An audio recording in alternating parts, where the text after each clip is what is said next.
सरकार ये ऑर्डिनेंस क्यों नहीं लाई? क्या आप लोगों का दबाव कम पड़ा उन पे? हमें याद है कि राजनाथ जी ने कहा कि मैं मोदी जी से बात करता हूँ, जल्दी होगा जल्दी होगा, लेकिन बिल्कुल ये सरकार उदासीन रही। राम मंदिर पे जितनी सरकारें उदासीन रही वो किसी से छिपा नहीं है और इसे समस्त हिंदू समाज बहुत आहत है। ये जो बोल रहे हैं कि नहीं मंदिर बनना चाहिए, जबकि पक्षधर तो पहले आप हैं, आप जो कहें लोगों को मानना चाहिए, वो जो है उन पे कार्रवाई होनी चाहिए। या हम तो कहें अगर वो आपके अलावा बोलते हैं कि हम मंदिर बनना चाहिए नहीं बना, तो उन पे तो देशद्रोह का मुकदमा होना चाहिए। नहीं, देखिए, जो बीजेपी में है, विश्व हिंदू परिषद में है, संघ में है, वो नैतिक रूप से अपना अधिकार खो चुके हैं कि वो किसी भी तरह से अब राम की बात करें, क्योंकि 5 साल तक उन्होंने पूरी तरह मौन धारण किया हुआ है। सिया राम, जब तक सिया राम थे बहुत अच्छा था। ये जय श्री राम जब लग गया, श्री बीच में आ गया, उस वजह से ये अभी पॉलिटिक्स इस पे ज़्यादा होने लगी। कई बार धर्म के नाम पे ही ब्रांड बेचा जाता है। तो धर्म के नाम लेकर के, महापुरुषों का नाम लेकर के, अब देखिए आईएस जो है आतंकी, वो जब गर्दन काटते हैं तो कलमा पढ़ते हैं, ओ अल्लाह अकबर बोलते हैं, और कई जगह आतंकी हैं। तो अगर जो उनको प्रेरणा अगर जो कोई मुसलमान ले तो या तो यही मुसलमान नहीं, जबकि सच्चाई है कि वो इस्लाम को दूसरी तरीके से, अपनी तरीके से वो कर रहे हैं। तुम उसके आड़ में अपने को प्रमाणित करना चाहते कि हम ठीक है, जबकि ऐसा नहीं है। लकुम दीनकुम वले यदीन, 3 वर्ड है। इसका मतलब है, कुरान में लिखा है, अल्लाह ने कहा है हम अपने दिन पे हैं, रहे आप अपने दिन पे रहिए। ये नहीं कि आपको मुसलमान बना ले और हमको हिंदू कोई बना दे। ये कुरान में बड़ी, इसको कहाँ मानते हैं लोग? सही अगर इसको माने तो बहुत बड़ी चीज़ है। ये घर वापसी की बात करते हैं ना, सच्चाई है कि इनका ही ब्रेन वॉश होना चाहिए। इनका घर वापसी की आवश्यकता है, क्योंकि सनातन धर्म से कट चुके हैं। सनातन का जो मूल सिद्धांत है उससे ये कटे हुए लोग हैं। तो ये कहीं ना कहीं ये सिर्फ राजनीतिक घर वापसी, ये राजनीतिक हो गई।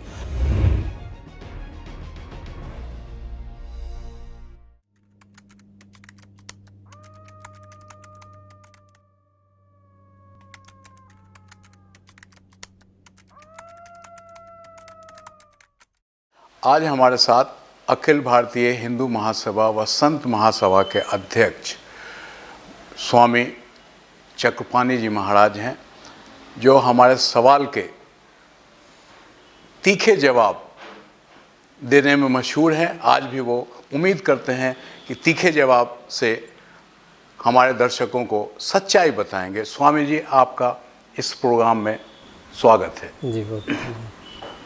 सबसे पहला सवाल है, आपके बोर्ड पे लिखा है राष्ट्र सबसे पहले, धर्म दूसरे नंबर पे है, तीसरे नंबर पे गौ रक्षा, चौथे नंबर पे राम जन्मभूमि। हम शुरुआत नीचे से करेंगे। सबसे पहले राम जन्मभूमि से, सरकार ऑर्डिनेंस क्यों नहीं लाई?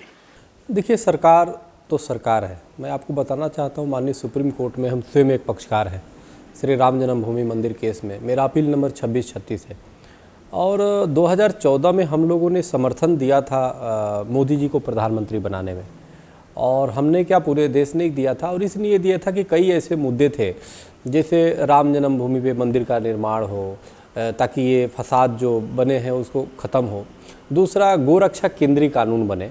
तीसरा, धारा 370 जम्मू कश्मीर से ख़त्म किया जाए और वहाँ कश्मीरी ब्राह्मणों को बसाया जाए। ये कई मुद्दा था, जिस पे वजह से क्या हुआ कि हम लोगों ने समर्थन दिया। लेकिन बड़ी दुर्भाग्य की बात है कि हमने करीबन 2 बार हम स्वयं राजनाथ जी से बात की इस विषय में कि इस पे आप राम मंदिर के लिए आप अध्यादेश कब ला रहे हैं, कानून कब बना रहे हैं, क्योंकि कहा गया था कानून बनाएंगे।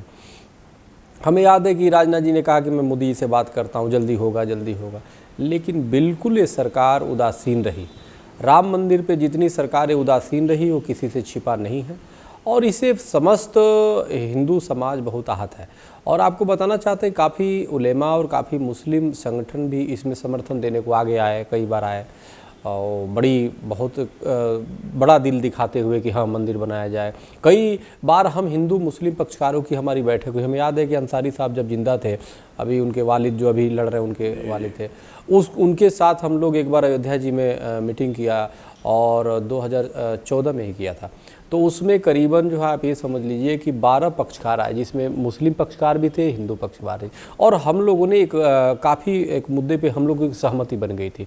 लेकिन तब तक क्या हुआ कि बीजेपी के जो नेता थे हमेशा उल जुलूल बयान दे करके और उसको खटाई में डाल देते थे, ऐसे कर देते थे कि हम आपस में बैठ न सकें।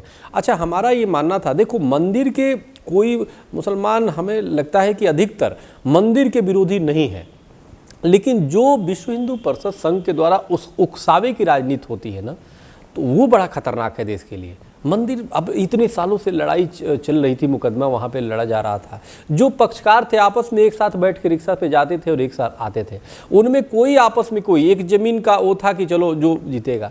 लेकिन इन्होंने जो माहौल पैदा कर दिया वो बड़ा ही घातक था। ठीक है, माहौल तुमने पैदा किया, अब देखो इससे बड़ा क्या होगा कि आपको बहुमत नहीं बनी बल्कि प्रचंड बहुमत की सरकार बनी। हमें याद है कि अटल बिहारी वाजपेयी जी जब सरकार बने थे, प्रधानमंत्री जी, हम लोग एक प्रतिनिधि मंडल उनके पास गए। हमने राम मंदिर पे जब चर्चा की कि उसके लिए आप कानून बनाइए, अध्यादेश लाइए गोरक्षा पे, तो उन्होंने कहा कि नहीं, जिस दिन बहुमत की सरकार हमारी होगी उस दिन जरूर करेंगे। अभी हमारी बहुमत नहीं है, सोनिया जी ये है, विपक्ष रोक देता है। हम लोगों को याद है उस समय विपक्षों से भी जाके मिले, लोगों ने कहा वो अध्यादेश लाए तो, लेकिन उन्होंने यही कहा या कि अध्यादेश या कानून जब बहुमत हो जाएगी। अब प्रचंड बहुमत की सरकार बनी, लेकिन आप देखो मंदिर के लिए कोई गंभीरता नहीं। अटल बिहारी वाजपेयी जी की सरकार में 5 साल तक हिंदू और पूरा देश जो है कविता सुनता रहा। इनके सरकार में, मोदी जी की सरकार में 5 साल तक हम मन की बात सुनते रहे। तो हमारे देश की, तो क्या ये सरकार हिंदू की है या सनातन धर्म की है? नहीं, देखिए हिंदू के नाम पे तो सरकार ये बनी थी, और हिंदू की अब सरकार तो सरकार होती है, देखिए किसी एक की होती नहीं है। लेकिन नहीं, आपने पहले कहा कि हमने सपोर्ट किया। हाँ, मैंने सपोर्ट किया था, बिल्कुल किया था। तो और हमने हिंदू के नाते या सनातन धर्म के नाते? नहीं, हमने मुद्दों पे सपोर्ट किया था। हमने मुद्दों पे सपोर्ट किया था कि हम आएंगे तो जो इतने सालों से चला रहा है हम लोग के सामने। देखिए ये मंदिर और जो वहाँ पे विवाद चल रहा है ना, वो विवाद आप ये देखो 60 साल में तो यहाँ से इलाहाबाद हाई कोर्ट से वो हुई, अब कितने सैकड़ों साल जाए, हम लोग रहेंगे नहीं रहेंगे, हमारे आने वाला कल जो है उस पर लड़ाई करेगा, फसाद करेगा। तो आने वाला कल हमारा खून खराबा न करे, आने वाला एक दूसरे की कटुता न बढ़े, इसलिए हमारी ये जिम्मेदारी बनती है, हमारी ये धर्म बनती है कि हम लोग अपने कार्यकाल में इसकी समस्या का खत्म कर दें, ताकि आपसी में जो अब आए प्रेम से रहे, कोई बाद में राजनीति न करने पाए। तो अब तो आप मान रहे हैं कि ये सरकार आपके लिए या मंदिर बनाने के लिए बिल्कुल विफल है। बिल्कुल। जब बिल्कुल विफल है तो मेरे ख्याल से आपका क्या पक्ष होना चाहिए, किस तरफ जाना चाहिए? क्या आप इस सरकार को, इस पार्टी को अब सपोर्ट नहीं करेंगे? अगर ये विफल है तो आपको तो छोड़ देना चाहिए। कांग्रेस के ज़माने में ये ताला लगा, ताला खुला, बाबरी मस्जिद कहते हैं शहीद हुआ, तो अब फिर छोड़ दीजिए, कांग्रेस को पूर्ण बहुमत दे दीजिए, शायद वही बना दें एक बार और। 60 साल आपने इंतज़ार किया, थोड़ा दिन और इंतज़ार कर लीजिए। एक तो और आपको मैं बताना चाहता हूँ कि आप देखिए इलाहाबाद हाई कोर्ट के लखनऊ से जो निर्णय आया है, तो तीनों जजों ने जो ये माना कि रामलला पे जो ऊपर शिखर था, वो रामलला को निर्विवादित किया कि हाँ मंदिर था, क्योंकि अवशेष और काफ़ी चीज़ें ऐसे मिले जिसके आधार पर, और उसके बाद उन्होंने एक हिस्सा मुस्लिम पक्षकारों को दिया। अब देखिए सवाल इस बात का आता है कि अब मुख्य विषय ये है, एक दिन हमारी और जो वहाँ पे हाजी साहब हैं अयोध्या जी में, जो वो बाबरी मस्जिद के नाम पे लड़ रहे हैं केस, उन्होंने कहा कि हमारे बाबरी मस्जिद तोड़ दिया गया। वहाँ पे प्रेस कॉन्फ्रेंस हमारी थी, तो पत्रकारों ने यही सवाल पूछा कि जी बाबरी मस्जिद तोड़ा गया। मैंने कहा नहीं नहीं नहीं नहीं, इलाहाबाद हाई कोर्ट के निर्णय आने के बाद ये स्पष्ट हो गया कि रामलला निर्विवादित है।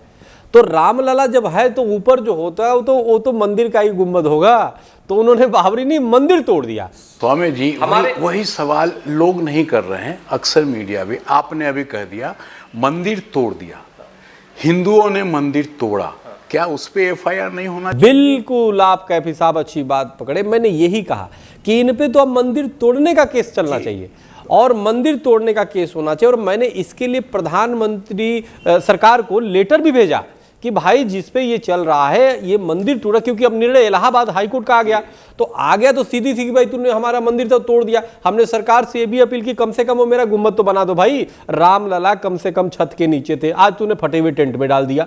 तो सरकार की जो उदासीनता है ये बहुत ही वो करने वाली है, और किसी का विकास नहीं किया। अब देखिए 3 तलाक के विषय ला देते हैं, कोई 3 तलाक ले 10 तलाक ले, हमें क्या मतलब, हमें राम मंदिर का जो विषय है उस पे तो करते नहीं, गोरक्षा केंद्रीय कानून पे तुम करते नहीं, गोरक्षा केंद्रीय कानून बन जाता, अच्छा आ गया, हाँ गोरक्षा किया नहीं, गेरक्षा तुम कर दिए, धारा 370 खत्म नहीं हुआ, 377 को आपने मान्यता दे दी। तो ये चीजें हैं, बड़ा उल्टा हो गया। आज हमारा देश उन विश्व के समलैंगिक देशों के कतार में खड़ा हो गया है जो समलैंगिक देश है। तो कितनी दुर्भाग्य की बात, हमारी देश एक अपने आप में एक वीरों का देश है, एक महापुरुषों का देश है, संत महापुरुषों का, फकीरों का देश है, और ये समलैंगिक तुमने बना दिया। तो इनके कार्यकाल में तो ये उपलब्धि हुआ, तो सवाल ही पैदा नहीं होता कि हम समर्थन दें। तो अब तो सरकार ने कह दिया कि अध्यादेश नहीं आएगा, तो आप भी कोर्ट का इंतजार सुप्रीम कोर्ट का करेंगे? क्योंकि देखिए मुसलमान चाहे गांव में हो, बच्चा हो, बूढ़ा हो, बड़ा हो, सब बोलता है कोर्ट का फैसला मानेंगे। अब आपके पास क्या ऑप्शन है? नहीं ऑप्शन क्या, माननीय कोर्ट का तो जो मान रहे हैं? बिल्कुल मानेंगे, कोर्ट का तो फैसला जो होगा वो तो सर्वमान्य है, और माननीय सुप्रीम कोर्ट पे मुझे पूरा विश्वास है। लेकिन एक फैशन जो चली हुई है ना, बार बार सुप्रीम कोर्ट पे भी जो आरोप लगाए जा रहे हैं कि सुप्रीम कोर्ट सुनवाई जल्दी जल्दी करे, मैं इस तरह की जो कमेंट करते हैं उन पे भी मैं आपत्ति दर्ज कराता हूँ कि सुप्रीम कोर्ट आपके अनुसार नहीं चलेगा ना, सुप्रीम कोर्ट का अपने तरीके हैं। हमने आपको वोट दिया, आपकी सरकार बनी, आपने तो कुछ किया नहीं, अपने निकम्मापन छिपाने के लिए कोर्ट पे आप आरोप लगा रहे हैं। तो अब ये बताइए कि आपके अलावा जो ये अपने आप को संगठन, जो हिंदू नेता कहिए आप, ये जो बोल रहे हैं कि नहीं मंदिर बनना चाहिए, जबकि पक्षधर तो पहले आप हैं, आप जो कहें लोगों को मानना चाहिए, वो जो है उन पे कार्रवाई होनी चाहिए, या हम तो कहें अगर वो आपके अलावा बोलते हैं कि हम मंदिर बनना चाहिए, नहीं बना, तो उन पे तो देशद्रोह का मुकदमा होना चाहिए। नहीं देखिए, जो बीजेपी में है, विश्व हिंदू परिषद में है, संघ में है, वो नैतिक रूप से अपना अधिकार खो चुके हैं कि वो किसी भी तरह से अब राम की बात करें, क्योंकि 5 साल तक उन्होंने पूरी तरह मौन धारण किया हुआ, और अब तो विश्व हिंदू परिषद ने बोल दिया कि नहीं मैं अब इस पर कुछ मौन रहूँगा। तो अब तो ये अगर जो करते हैं तो निश्चित रूप से दुर्भाग्यपूर्ण है, और इनको तो अपराशित करना चाहिए। कुंभ का मेला लगा है, हमें लगता है कि संगम में जाके डुबकी लगाना चाहिए इनको, और इनको माफ़ी मांगना चाहिए राम जी से जा करके अयोध्या जी में, और निश्चित रूप से, लेकिन देश कभी इनको माफ़ नहीं करेगा, हिंदू समाज सनातनी कभी माफ़ नहीं करेंगे। इनके चक्करों में सबसे ज़्यादा नुकसान हमारे सनातन धर्म को हुआ है और पूरे देश को हुआ। जिस प्रकार से देश में आप ये समझिए हम लोग मिलजुल के रहा करते थे, पहले एक समय था कि हम लोग निकलते थे राम राम भाई करते थे, हिंदू मुसलमान ईसाई, कोई राम राम कहने में किसी की जीभ नहीं लपट पाती थी, खुद वो करता था, राम राम भाई एक दूसरे को करता था। इन्होंने ऐसा वो कर दिया कि जहल घोर दिया कि एक दूसरे से बात करने में आदमी सोचता है कि कहीं कुछ हम पे दूसरा आरोप ना लगा दे। तो कहने का मेरा मतलब इन्होंने जहल घोरने का काम किया। हम बिल्कुल मंदिर बनना चाहिए, वहीं बनना चाहिए, विशाल बनना चाहिए, लेकिन इसका मतलब ये नहीं किसी के लाशों पे नहीं, हम सबको मिलके बनाना चाहिए, सबको उसमें भागीदारी होनी चाहिए, और सबके भागीदारी से विशाल मंदिर बने तो मंदिर होता है, तब वो आस्था का केंद्र होगा, और तो वही हमारी पूरे विश्व में एक संदेश जाएगा कि भारत की एकता और अखंडता और आध्यात्मिकता पूरे विश्व में एक संदेश जाएगा। लेकिन अगर इसके लिए सरकार को पहल करना चाहिए था। पहली बार माननीय सुप्रीम कोर्ट ने कहा कि आप लोग बाहर आप पक्षकार बात कर सकते हो, ऐतिहासिक बात का, तो उसमें आपको साइडलाइन कर दिया गया, या आप उसमें आए नहीं, या दूसरे लोग पेपर लेके घूम रहे हैं? नहीं, मैं आपको बताना चाहता हूं कि जब सुप्रीम कोर्ट ने कहा उस समय हमारी कई पक्षकारों से बात हुई और फोन आया और हम लोग मिल गए।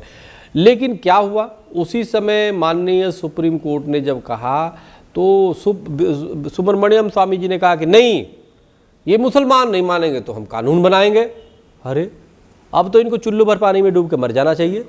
तुमने कानून भी नहीं बनाया, तुमने हमसे बात भी नहीं करने दिया, पक्षकारों को आपस में खलल डाल दिया, तो ये बात भी नहीं करने। अब पहली ऐसी सरकार है जिसने पक्षकारों को बुला करके बात तक नहीं किया, और जबकि इसके पहले जितनी सरकारें थी कम से कम पक्षकारों से बुलाती थी कैसे समाधान हो। तो ये सब राम मंदिर में सबसे ज़्यादा रोड़ा अगर जो कोई है तो ये बीजेपी ही है, विश्व हिंदू परिषद है, ये रोड़ा है, और हिंदू और सनातन धर्म को सबसे ज़्यादा नुकसान करने वाले यही लोग हैं। तो इसलिए अब निश्चित रूप से, लेकिन उसका कैसे इनको जो वेटेज मिला, अब कांग्रेस भगवा आतंकवाद बोल दिया, श्री राम को काल्पनिक का एफिडेविट लगा दिया, राम सेतु तोड़वाने लगी। तो कहीं ना कहीं तुम आप जब इसको करोगे, उनके पाप जब किया तो उसका फल दूसरे को मिला। लेकिन स्वामी जी, ये पाप अगर कांग्रेस कर रही है तो पछतावा भी करती है और उसको फिर ठीक भी कर देती है। हाँ, तो जनता भी ठीक करेगी। हो सकता है ये भी ठीक हो जाए। हाँ, आप तो मंदिर जा रहे हैं और राहुल जी मंदिर जाना शुरू कर दिए, कैलाश मानसरोवर की यात्रा भी किए, तो ये तो प्राश्चित कर रहे हैं। हाँ, नहीं देखिए कांग्रेस तो इसमें कोई दो राय नहीं है कि उन्होंने वो पहले भी सबको लेके चलने का काम किया, उनमें ज़्यादा वो नहीं होते। और राम मंदिर का ताला तो राजीव गांधी ने खुलवाया ना, वो तो पवित्र, वो तो राजीव गांधी, तो आप अगर जो हमारी भाषा में कहिए तो हिंदू या सनातन के गौरव है, जिन्होंने भावनाओं को देखते हुए उन्होंने ताला खुलने का काम किया। हम तो उनको बड़ा, देखो आज है नहीं, लेकिन उनकी आत्मा को हम वो करते हैं और परमात्मा उनकी आत्मा को शांति दे। और उन्होंने जो काम किया वो तो ऐतिहासिक होगा। और उन्होंने तो ताला खुलवाया, इन्होंने उस मंदिर को ही तोड़ दिया। तो ये तो मंदिर तोड़ने के दोषी हैं।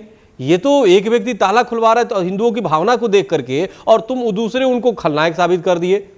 तो आपने एक सुप्रीम कोर्ट में कोई एफिडेविट या कोई ऐसा काउंटर नहीं डाला कि उन पे मुकदमा किया जाए जिन्होंने मंदिर तोड़ा? देखिए बिल्कुल आप ठीक कर रहे हैं। मैंने सरकार को पत्र भेजा और कई पत्र भेज चुका, और मैंने ये कहा कि जो बाबरी मस्जिद के नाम पे केस चलाया जा रहा है वो मंदिर के नाम पे इनके खिलाफ चलाया जाए। उस मंदिर तोड़ने के दोषी हैं। हम उसमें पूजा कर रहे थे, राजीव गांधी ने ताला खुलवाया था, खोलने के बाद सब उसमें जाता था, कोई वो नहीं था, केस चलता रहता, कोई बात नहीं, लेकिन उन्होंने तोड़ दिया। हमारे पास तो दो मीर बाकी ने, हमारे लिए दो मीर बाकी हैं। एक 1528 में उस मीर बाकी ने आकर के हमारे मंदिर को तोड़ दिया राम जी का, और एक विश्व हिंदू परिषद बीजेपी रूपी मीर बाकी ने आकर के 92 में 6 दिसंबर 92 को मंदिर तोड़ दिया। तो हम तो ये कहेंगे हमारे लिए तो मीर बाकी और बाबर से कम नहीं है, तो इन्होंने तोड़ दिया हमारी। और अभी भी हम इनसे यही करें कि भाई हमारी छोटा सा वो मंदिर ही बना दो, कम से कम टेंट से भगवान रामलला बाहर आ जाए। जितना चलो तुमने तोड़ा था उतना ही बना दो, छोड़ो, हमारी थोड़ा बढ़िया से बना दो ताकि रामलला के दर्शन कर पाए। उतनी जो बैरिकेडिंग लगाए वो सब लोहे की हटवाओ ताकि श्रद्धालु कर सके, लेकिन करने को तैयार नहीं। हर व्यक्ति राजनीति करता। अब तो किसी बीजेपी को राम जी का नाम लेने का अधिकार नहीं है, राम मंदिर पे नाम पे राजनीति करने का अधिकार नहीं, बल्कि इनको प्राश्चित करने चाहिए।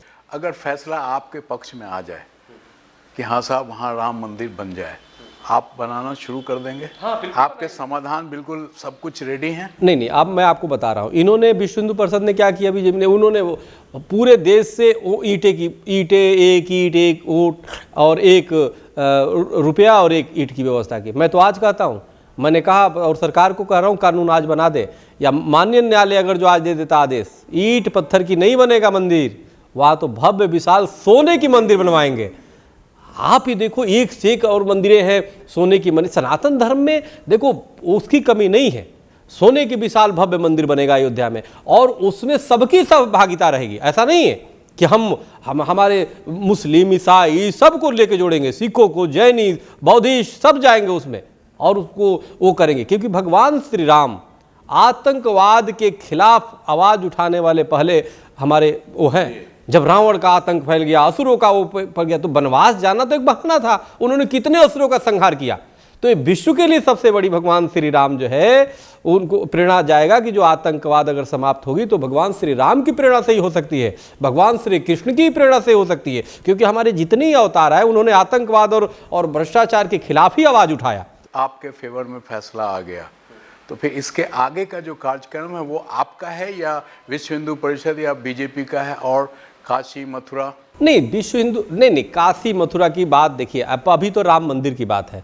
राम मंदिर हो और काशी, देखिए कुछ चीजें तो राजनीति। मुसलमान इसलिए डर रहे हैं कि आज दे दिया जाए, कल होके फिर कहेंगे साहब काशी भी हमारा, मथुरा भी हमारा, सब हमारा। देखिए मैं बता रहा हूँ, मुसलमान को तो एक बात मैं बता रहा हूँ, मुसलमान को तो इस देश में डरने की आवश्यकता ही नहीं है। ये देश हमारा बहुत बेहतरीन है।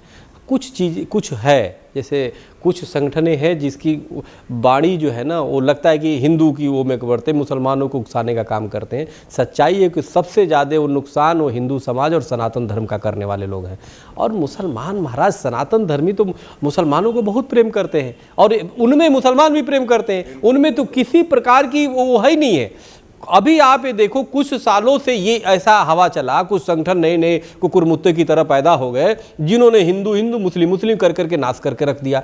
जबकि सच्चाई है कि सब एक साथ मिल करके रहने वाले लोग हैं, और इस देश में जो जो हमारे एक से एक हमारे हुए अनेक लोगों ने मानस हो तो वही रस खान बसो ब्रज गोकुल गाँव के कारण, उनको क्या कहेंगे भाई, जिन्होंने भगवान श्री कृष्ण की ऐसी कल्प वो की कि अच्छे अच्छे लोग नहीं उसकी वर्णन कर पाएंगे। इस इंटरव्यू के थ्रू लोगों को मैसेज भी देना चाहता हूं कि अगर ये हिंदू धर्म को मिल गया तो आगे की जो है मथुरा काशी, इस पे अगर फिर से दोबारा हिंदू धर्म क्लेम करता है तो उसमें सबसे आगे आप आएंगे कि नहीं ये गलत है? नहीं, देखिए मैं तो वहीं पे नहीं, मैं यहाँ पे भी किसी भी तरीके से हम अराजकता के बिल्कुल खिलाफ है। हम अराजकता कहीं नहीं चाहते हैं। अगर कहीं भी छोटी मोटी मुकदमे चल रहे हैं आपस में मुकदमे की तरह लड़ा जाए ना, उसको सांप्रदायिक नहीं किया जाना चाहिए। अगर जो निर्णय होता है तो एक तो हम सभी को लेकर के, हमारी हार और जीत नहीं होगी कि हाँ जी वो हार गए मैं जीत गया। अगर मुस्लिम के पक्ष में होगा वो हार गए। देखिए ऐसा है, पहले अभी इलाहाबाद हाई कोर्ट का जो निर्णय भी आया है वो आया है साक्ष्यों के आधार पे जी। वो कोई अब जज जो है ऐसे तो निर्णय देते नहीं है, साक्ष्यों के आधार पे। यही मैंने कहा था कि जब इलाहाबाद हाई कोर्ट का जो निर्णय आया तो आपने निर्णय दे दिया कि जी रामलला, तीनों जज मान लिया कि जी यहाँ राम मंदिर है। तो राम मंदिर जब है तो आप बताइए जरा कि जब राम मंदिर है तो फिर एक टुकड़ा आप क्यों पक्षकारों को दे दिए? अब तो वहां बराबर फसाद करने वाले लगे रहेंगे, वो उधर से कुछ बोलेगा इधर से अब लड़ाई के वो रहेगा। तो हमने कहा हमें जजमेंट चाहिए, सेटलमेंट नहीं चाहिए। गौ हत्या, मैं स्वामी जी मुसलमान हूँ, कुरान में कहीं ये नहीं लिखा है कि गौ मांस खाया जाए, लेकिन वेद में है कि पहले ज़माने में गौ मांस लोग खाते थे। आप भी विरोध कर रहे हैं, हमारे यहाँ तो है ही नहीं तो हम तो विरोध कर ही रहे हैं। उसके बावजूद जितने बीफ एक्सपोर्टर हैं आप देखिए 1 to 10 वो सब नॉन मुस्लिम हैं, हिंदू हैं, सिख हैं, जो भी हैं वो हैं। उस पर आप क्या कहेंगे? देखिए तो क्यों नहीं बैन लगना चाहिए इस पे? हाँ, एक तो वेद में नहीं है, उसको शब्दों को अलग अलग तरीके से परिभाषित लोग कर देते हैं। वेद में कहीं गोमांस का नहीं, क्योंकि वेद कहता है मनुर्भव, यानी मनुष्य वनों की प्रेरणा देता है, और जो मनुष्य वनों की प्रेरणा देता है वो जीव हत्या की प्रेरणा नहीं देगा। दूसरी बात मैं आपको बताना चाहता हूँ कि देखिए गो रक्षा एक ऐसी विषय है, हमारे शास्त्रों में और स्पष्ट वेद में लिखा है गावो विश्वस्य मातरः, गाय विश्व की माता है। तो जब गाय विश्व की माता क्यों कही गई है? क्योंकि गाय दूध देती है हमें, और गाय का दूध आज भी इतना पौष्टिक है कि जरूरी होता है वो करना। अब जब बच्चा होता है तो पिज़्ज़ा बर्गर नूडल थोड़े खाएगा, वो गाय का दूध ही तो पिएगा। तो गाय का दूध जो है बहुत सबके लिए लाभकारी है, और हमारी देश के लिए तो विशेष। अब आप देखिए डेनमार्क जैसा देश है जो पूरी उसकी अर्थव्यवस्था दूध पे चलती है। हमने ये कहा कि आप गौ रक्षा केंद्रीय कानून बनाओ, कोई गौ पे वो करता राजनीति, किसी को वो कर दिया और उसको तुम कोई पकड़ के मार देता है, तो निश्चित रूप से बिल्कुल निंदनीय है, ऐसा नहीं होना चाहिए। आप कानूनी कार्रवाई करो। मैंने मांग किया सरकार से कि गोरक्षा केंद्रीय कानून बनाइए, कश्मीर से कन्याकुमारी तक कहीं नहीं होगा, लेकिन इस पे भी इन्होंने राजनीति की, इस सरकार ने राजनीति की। आप जो उत्तर प्रदेश, बिहार और इधर इस में आप कहते हो गौ हमारी माता है, गोवा में क्या हो जाती है? गोवा में गोमांस, मिजोरम में क्या है? वहाँ का मुख्यमंत्री, वहाँ का मंत्री कहता है गोमांस वो करो।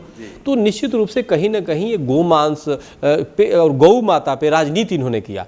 गौ का पूरा बैन कर दो ना, हर जगह बंद करो। नहीं, बीफ बैन करिए ना, बीफ बंद करिए। तो आप आज स्वामी जी आज नंबर 1 पे है, नंबर 1 पे पूरे विश्व में। मनमोहन सिंह थे तो नंबर 2 पे थे, और अभी जो मोदी जी के सरकार में अभी देखिए रिकॉर्ड तो नंबर 1 पे है। तो आप क्यों नंबर 1 पे? सबसे बड़ा दुर्भाग्य आपने कहीं कहा था, किसी इंटरव्यू में हमने सुना था कि आपने कहा था कि ये लोग सब सरकार को पैसा देते हैं। अब आप देखिए, सबसे बड़ा दुर्भाग्य की बात ये हम किससे वो करें कि देश का गृह राज्य मंत्री कहता है कि मैं गोमांस खाता हूँ, बीफ खाता हूँ। अरे गोमांस खाने के लिए हमने इतना तो कांग्रेस वाले भी नहीं बोले, यूपीए की सरकार में भी किसी ने नहीं बोला। तुम इस तरह बोलते हो, सरकार मौन है, बीएचपी मौन है, बीजेपी मौन है, तो निश्चित रूप से कहीं ना कहीं इसका राजनीतिकरण हो रहा है। गो हत्यारे को आप एक सिर्फ मुस्लिम से नहीं जोड़ सकते। हमारे साथ कितने मुस्लिम समाज के लोग हैं जो गोरक्षा करते हैं, बहुत ही तन्मयता से लगे हुए हैं गोरक्षा और सम्मान करते हैं, और वो कहते हैं कि नहीं मुझे ये नहीं करने हैं, लेकिन आप तुम उनको उनकी स्वामी जी तभी तो बताया हमारे यहाँ कोई धार्मिक हाँ बिल्कुल बिल्कुल नहीं, कोई करते हैं, अगर बार बार, तो वो गलत है। वो जैसा आपके यहाँ है। हाँ, किसी मुसलमान ने थोड़े रोका है कि गोरक्षा केंद्रीय, हम तो कहते थे कि 3 तलाक छोड़ो, इससे अच्छा गोरक्षा केंद्रीय कानून बना देते, इससे अच्छा राम मंदिर पे कानून बनाते, इससे अच्छा धारा 370 को करते। तो वहाँ तो किया नहीं, वहाँ क्या किया, पीडीपी से गठबंधन कर लिया। जो अफजल गुरु जैसे आतंकियों को वो शहीद का दर्जा देते हैं, क्या किसी मुसलमान ने कहा था कि जी समर्थन वहाँ पे वो कर लो, कश्मीर में उनके साथ गठबंधन करो? तो अफजल गुरु का तो कोई मुसलमान तो वो नहीं कर रहा, और तुम जाके गठबंधन कर ले रहे हो। तो कहने का मेरा मतलब कि ये सरकार कहीं ना कहीं सिर्फ सत्ता के लिए काम की। माँ सरस्वती जी, आज प्रार्थना करूँगा कि आप देश को एक अच्छा प्रधानमंत्री दीजिए जो देश के लिए जीने का काम करे। और बड़ी दुर्भाग्य की काश प्रधानमंत्री मोदी जी काश प्रधानमंत्री होते, 5 साल रह के भी ये प्रधानमंत्री नहीं रहे। सिर्फ बीजेपी बीजेपी बीजेपी, पार्टी से बड़ा राष्ट्र होता है। इन्होंने जितने पैसे हर जिलों में अपनी पार्टी कार्यालय पे खर्च किया और पार्टी के कार्यालय बनाने में खर्च किया, उतना अगर हॉस्पिटल और विद्यालयों पे बच्चों के लिए किया होता, गरीबों के लिए किया होता, तो हमें लगता है कि आज देश बहुत बदला होता। बेरोजगारों के लिए रोजगार के लिए किया होता तो बहुत देश में तरक्की की होती।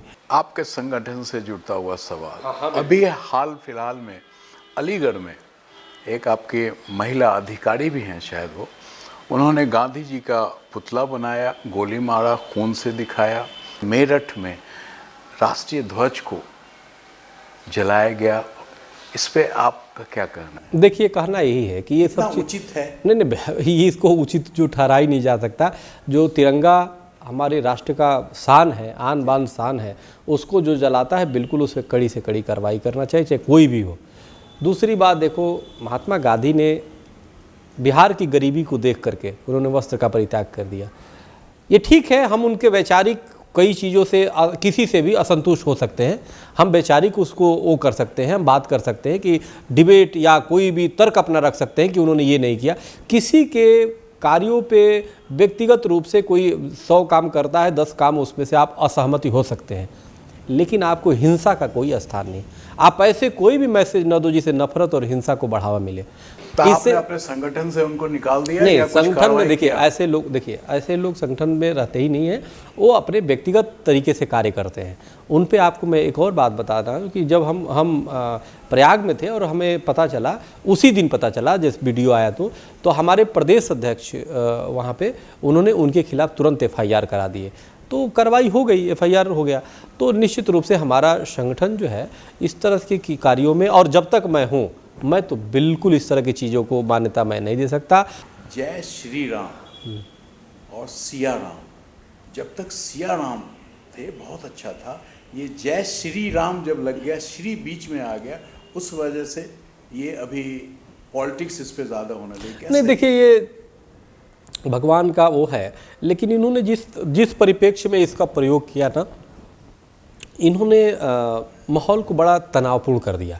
तो इन्होंने उस चीज़ को बड़ा थोड़ा सा विभत्स किया जो दुर्भाग्यपूर्ण है, और कटुता पैदा कर दी। तो लेकिन भगवान का नाम है, भगवान का सहारा लिया इन्होंने सत्ता के लिए, भगवान का सहारा। और शुरू से इतिहास गवाह रहा है कि जो रावण ने माँ सीता का हरण किया तो साधु के भेष में ही था। तो कई बार धर्म के नाम पे ही ब्रांड बेचा जाता है। तो धर्म के नाम लेकर के, महापुरुषों का नाम लेकर के, अब देखिए IS जो है आतंकी, वो जब गर्दन काटते हैं तो कलमा पढ़ते हैं, ओ अल्लाह अकबर बोलते हैं, और कई जगह आतंकी हैं। तो अगर जो उनको प्रेरणा अगर जो कोई मुसलमान ले तो या तो यही मुसलमान नहीं, जबकि सच्चाई है कि वो इस्लाम को दूसरे तरीके से, अपनी तरीके से वो कर रहे हैं। तो कहने का मेरा मतलब है कि जो गलत है वो गलत है। आप भगवान के नाम लेके या किसी भी धर्म के हो ले करके अपराध करते हो तो तुमसे बड़ा अपराधी कोई हो नहीं सकता। तुम उसके आड़ में अपने को प्रमाणित करना चाहते कि हम ठीक है, जबकि ऐसा नहीं है। भगवान तो दयालु होता है, वो तो कृपालु है, वो तो चींटियों में, चींटी से लेके हाथी में सब में उसका वास है, वो सब पे कृपा करने वाला है। स्वामी जी, लास्ट में सिर्फ राम मंदिर पे और गौ हत्या पे आप हिंदू मुसलमान दोनों को क्या संदेश देंगे? राम मंदिर और गौ रक्षा पे यही हम संदेश देंगे कि हिंदू और मुसलमान आज एकजुट होकर के राम मंदिर के लिए भी और गोरक्षा के लिए भी। हम ये इतना बढ़िया वो है, हम लोग अपने कार्यकाल में ही इसको निपटाएं और गोरक्षा के लिए केंद्रीय कानून बनाने की मांग करें सरकार से कि गोरक्षा केंद्रीय कानून बने, इससे भावना सम्मान होगा एक दूसरे का, और इसके लिए हिंसा न करें। गोरक्षा और राम मंदिर पे ये दृष्टिकोण अपनाना चाहिए कि हम उसमें इतने अंधे न हो जाए कि अमानवीय हो जाए। अमानवीय बिल्कुल ना हो। और कोई दाढ़ी रख लिया है, कोई टोपी पहन लिया है इसलिए वो हमारा विरोधी है, या कोई तिलक लगा ले इसलिए हमारा विरोधी है, ये कंसेप्ट कहीं ना कहीं अमानवीयता है। जो गलत करता है, चाहे वो तिलक लगाया हो या दाढ़ी हो या टोपी पहना हो, वो गलत हो, और कोई भी धर्म उसको स्वीकार नहीं कर सकता। कुरान की एक आयत है, लकुम दीनकुम वलिय दीन, 3 वर्ड है। इसका मतलब है, कुरान में लिखा है, अल्लाह ने कहा है हम अपने दिन पे हैं, रहें आप अपने दिन पे रहिए। ये नहीं कि आपको मुसलमान बना ले और हमको हिंदू कोई बना दे। ये कुरान में बड़ी, इसको कहाँ मानते हैं लोग? सही अगर इसको माने तो बहुत बड़ी चीज़ है। किसी धर्म ने नहीं कहा है कि चेंज कर दो। घर वापसी की बात जो ये आपके हिसाब से अब कहें, ये जो संगठन सब हैं गलत संगठन, नहीं, इन्होंने, यही मैं बता रहा हूँ, इन्होंने सनातन धर्म का सबसे ज़्यादा नुकसान, जो ये घर वापसी की बात करते हैं ना, सच्चाई है कि इनका ही ब्रेन वॉश होना चाहिए। इनका घर वापसी की आवश्यकता है, क्योंकि सनातन धर्म से कट चुके हैं। सनातन का जो मूल सिद्धांत है उससे ये कटे हुए लोग हैं। तो ये कहीं ना कहीं ये सिर्फ राजनीतिक घर वापसी, ये राजनीतिक हो गई। आज जो मूल बेस मुसलमान है या हिंदू हैं, सनातनी हैं, उनमें आपस में बहुत प्रेम है। गांव में चले जाओ, लेकिन इन्होंने इतना राजनीतिक बीज बो दिया, अब लोग समझने लगे हैं। तो निश्चित कहीं ना कहीं हमें लगता है हिंदू और मुसलमान सबको एकजुट होकर के आगे बढ़ना होगा, और ये समझना होगा कि हम सब एक परिवार के लोग हैं। हमारी अलग अलग एक परिवार होता है, परिवार में किसी की विचार अलग है, किसी की विचार, लेकिन होता एक परिवार है। हमारा सनातन धर्म जो स्पष्ट कहता है वसुधैव कुटुंबकम, पूरा विश्व एक परिवार है। तो जो पूरा विश्व परिवार की सिद्धांत लेके सनातन धर्म चलता है, वो यहाँ टोपी और तिलक पे लड़ाई करेगा? तो ये जो करता है निश्चित रूप से सनातन धर्म से अलग है, और जानबूझ करके अपनी हिंदू के नाम पे अपनी राजनीतिक रोटी सेक रहा है, जो ये अपराध है और जो अधर्म है। इससे बड़ा अधर्म कुछ नहीं हो सकता। भगवान सद्बुद्धि दे। बहुत धन्यवाद आपका बेबाक बात रखने के लिए। पहले सुना करते थे, आज हमने देख लिया। जी। और बहुत बहुत धन्यवाद आपका।